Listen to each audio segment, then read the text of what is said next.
this definitely falls under the category of general fun.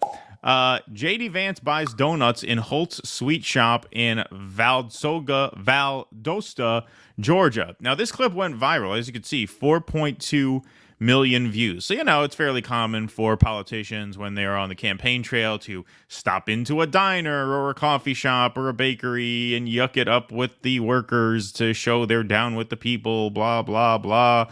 John Kerry and Ben Affleck came to a Newburgh Wendy's when I lived there. My friend was actually there and saw them there buying their cheeseburgers and proving that they eat the regular folk food and stuff like that. But this went viral for all the wrong reasons. I'm sorry. This further feeds the JD Vance is weird narrative. Pretty damning evidence of his weirdness here. So the people behind the counter wanted nothing to do with this photo op very clearly, and he seemed to at first take the hint, but then he kind of pursued a conversation anyway, when clearly they had absolutely zero interest in engaging with him at all. This is pretty funny stuff. I'm sorry, man. Okay, yeah. She doesn't want to be on film, guys, so just cut her out of anything. Appreciate that, man. I'm JD Vance. I'm running for vice president. Let's see it. Okay. Okay. We're going to do... I could not be less interested in him. Just a random assortment of stuff here. How long have you worked here? I've been here since the beginning of July. Okay. For this year. Okay, good. How about you, sir? Almost 2 years. Okay, good. How long is it? Good. Just everything. There'll be a lot of glazed here, some sprinkle stuff, some of these cinnamon rolls, just whatever makes sense. Whatever makes sense. I'm not actually going to eat any of these. I'm just doing this to show that I can interact with regular people. But since you guys don't seem into it at all, just, fuck it, whatever flavor you want to put in there. Yeah. How long you work here? 2 years? Good. Good. What do you make? $11 an hour? And you're happy with that? You think that to make any more would be to put an unfair burden on the job creators, right? Saving up for a house. Yeah. Saving up for a house, right? What's your second and third job? You do understand we need someone to do this job, but we don't believe that people doing this job should be able to support themselves. Film, you're good. If you don't want to be on film, you're okay. Yeah. Oh, just give it up. How long has this place been around? About 4 years. About 4 years? Okay. How long have you been here? A little over 6 months. Okay, good. Oh, so he has to act like he really wants to talk to them, even though the whole point of this was to do a photo op, right? But since they're not interested, he can't just be like, all right, I'm out of here. Yeah, he couldn't be more uncomfortable. Yeah, well, it's a very uncomfortable situation where the whole point of doing these stops is for the photos and the videos. And then you get there and you realize, oh, these people could care less that I'm running for vice president. Totally unimpressed. Hey, I'm running for vice president. Okay. Hey, how long you work here? 2 years. How long's it been here? 4 years. Just 1 and 2 word answers. But you can't be like, all right, pack it up, we're leaving, because you have to pretend that like you actually have a curiosity about these people and how they live their lives when he doesn't.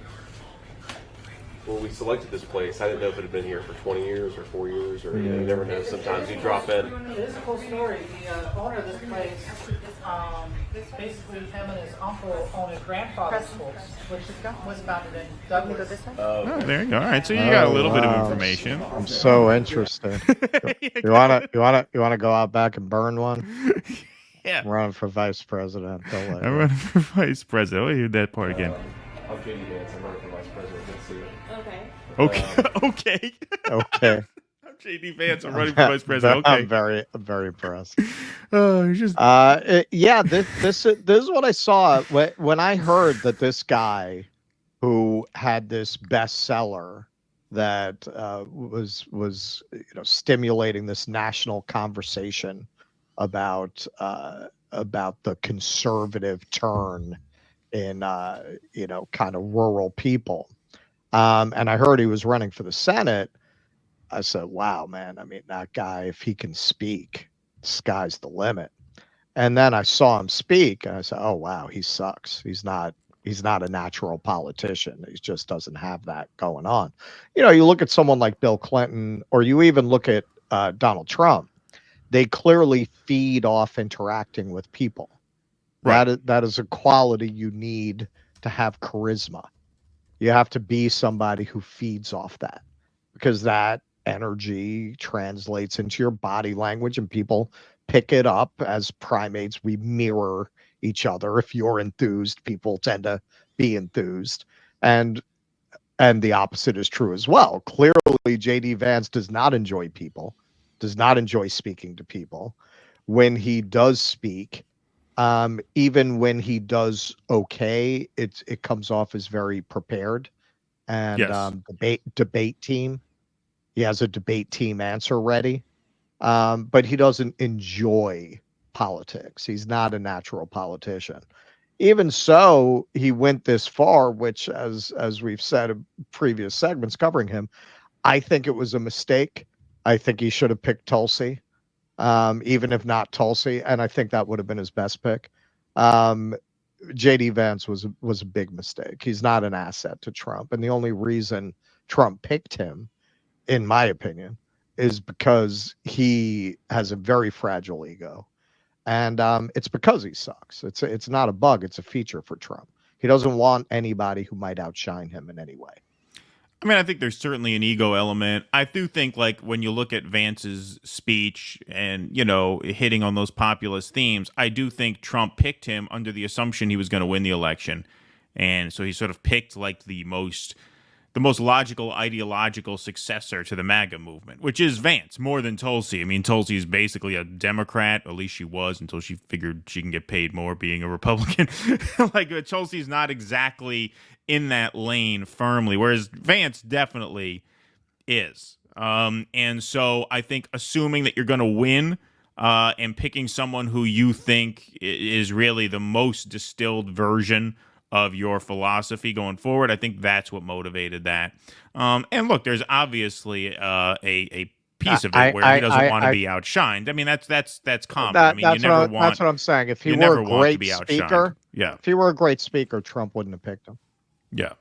Yeah. But New York Magazine did a little write-up on this. So, and this is, you know, typical New York liberal class snark here. Last week, J.D. Vance took a break from saying weird things about childless people to visit a donut shop in Valdosta, Georgia. Presumably, the Trump campaign wanted to show off how well the VP nominee connects with regular people. Instead, it got a viral video that has been compared unfavorably to an infamously cringeworthy episode of The Office. I don't get that reference. I never watched The Office. We couldn't show it to you on YouTube anyway, so that's neither here nor there. So what happened? Vance addressed the incredibly awkward donut shop visit in an interview with NBC News published Wednesday, explaining that his staffers are to blame. I just felt terrible for that woman, Vance said Tuesday on the plane, referring to the bakery worker. We walked in, and there's 20 Secret Service agents, and there's 15 cameras, and she clearly had not been properly warned, and she was terrified, right? I just felt awful for her.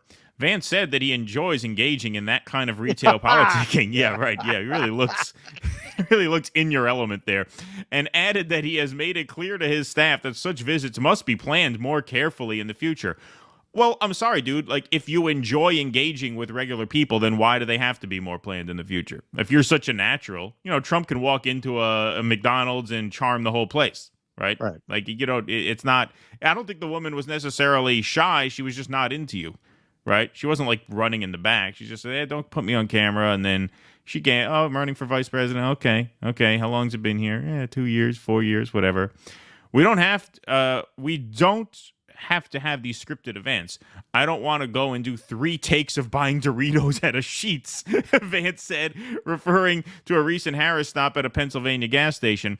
I like to get out there and talk to people, and we want to make sure we're doing it, but definitely make sure that people are at least okay with being on camera, or we're going to walk in and you're going to have a person who has practically a panic attack because she's got 15 cameras in her face. I guess he played it as cool as he could have, because if he just didn't talk to her at all, it would have been exposed that he had no interest in talking to her. But yeah, pretty awkward, pretty weird, gotta say. Yeah, he's just not a natural.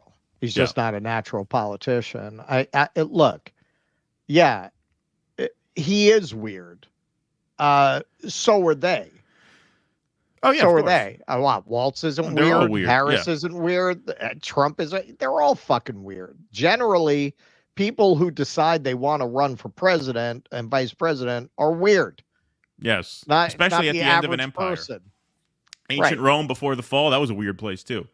Right. Why do you want that gig? Right. Exactly. Please clap.